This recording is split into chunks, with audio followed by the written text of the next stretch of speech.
సార్వత్రిక ఎన్నికల ఓట్ల లెక్కింపుకు అన్ని ఏర్పాట్లు చేపట్టడం జరిగిందని జిల్లా ఎన్నికల అధికారి జిల్లా కలెక్టర్ జె నివాస్ పేర్కొన్నారు. కాకినాడ కలెక్టరేట్లో నిర్వహించిన మీడియా సమావేశంలో ఆయన పాల్గొని మాట్లాడారు.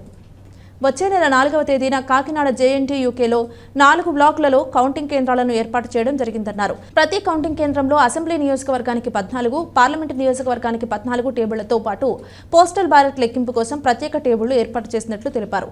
ప్రతి రౌండ్ పూర్తి కాగానే ఫలితాలను వెల్లడించేలా ఏర్పాటు చేశామన్నారు.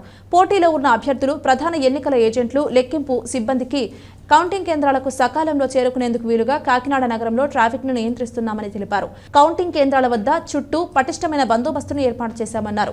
పిఠాపురం నుంచి వచ్చే వాహనాలను అచ్చంపేట జంక్షన్ నుంచి తరలించడం జరిగిందన్నారు.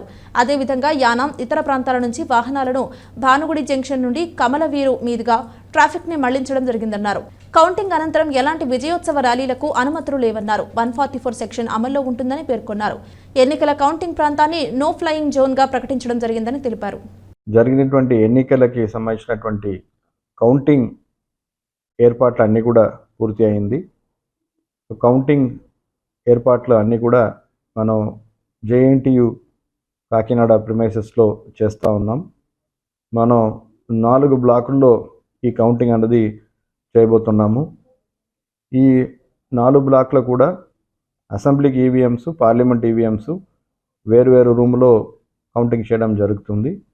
అదే రకంగా పార్లమెంట్కి సంబంధించినటువంటి పోస్టల్ బ్యాలెట్స్ కూడా వేరుగా ఇంకొక రూమ్లో కౌంటింగ్ చేయడం అనేది జరుగుతూ ఉంది.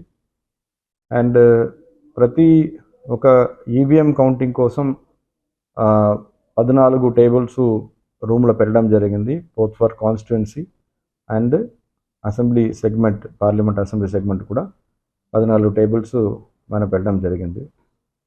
అండ్ ఈ కౌంటింగ్ ప్రక్రియ అనేది ఆ రోజు 8 గంటలకి మనకు ప్రారంభమవుతుంది.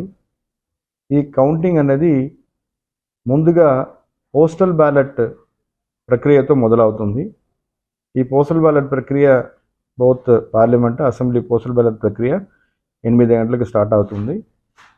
అదే సమయంలో దెన్ ఒక ½ అన్ అవర్ తర్వాత అసెంబ్లీ కాన్స్టిట్యున్సీకి సంబంధించినటువంటి ఈవీఎం కౌంటింగ్ అనేది స్టార్ట్ అవుతూ ఉంది. ఈ కౌంటింగ్ కోసం మనం ఎవరైతే సిబ్బందిని మనం ఎంపిక చేసి వాళ్ళకి మనం ట్రైనింగ్ ఇస్తున్నాము, ఇప్పుడు వాళ్ళందరూ కూడా ఇప్పుడు ట్రైనింగ్ అవుతున్నారు. అండ్ ఈటీపీబీఎస్ అంటే ఆన్లైన్లో మనకి వస్తున్నటువంటి ఏవైతే పోస్టల్ బ్యాలెట్ విధానం సర్వీస్ ఓటర్స్కి కల్పించారో దానికి సంబంధించినటువంటి ప్రత్యేక మనం ఏర్పాట్లు కూడా అక్కడ స్కానింగ్ కోసం చేయడం అనేది జరిగింది. అలాగే నిన్ననే పొలిటికల్ పార్టీలు, క్యాండిడేట్స్ వాళ్ళతో మీటింగ్ పెట్టి ఎన్ని టేబుల్స్ వేయబోతున్నాము, ఎంతమంది ఏజెంట్లు వాళ్ళు అపాయింట్ చేసుకోవచ్చని వివరాలు కూడా వాళ్ళకి తెలియచేయడం జరిగింది.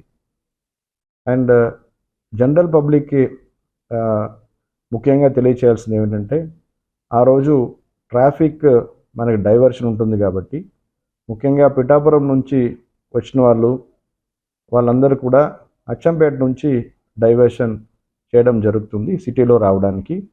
అదే రకంగా ఇటు సైడ్ కాకినాడ రూరల్, అలాగే ఇట్లా యానం వైపు నుంచి వచ్చినటువంటి వాళ్ళు భానుగుడి జంక్షన్ దగ్గర నుంచి వాళ్ళకి డైవర్షన్ అవ్వడం జరుగుతుంది. కౌంటింగ్ ఏజెంట్ సంబంధించినటువంటి వాహనాలు నాగమల్లి తోట జంక్షన్ దగ్గర ప్రీ వెరిఫికేషన్ అయిన తర్వాత వాళ్ళ కోసం పార్కింగ్ అనేది ఐటీఐ కాకినాడలో జేఎన్టీయూ ఆపోజిట్లో అరేంజ్ చేయడం జరిగింది. అలాగే పెద్దాపురం సంబంధించిన కాన్స్టిట్యున్సీకి సంబంధించింది డిస్ట్రిక్ట్ స్టేడియంలో పక్కనే వాళ్ళకి కావాల్సిన పార్కింగ్ అరేంజ్ చేయడం జరిగింది. కౌంటింగ్ రోజున ఎటువంటి లా అండ్ ఆర్డర్ సిచ్యుయేషన్ రాకుండా ఉండడానికి జిల్లా వ్యాప్తంగా 144 పెట్టడం జరుగుతుంది. అదే రకంగా మరి అక్కడ కౌంటింగ్ సెంటర్లో 3 అంతస్తు భద్రత ఏర్పాట్లు అక్కడ ఉంటాయి.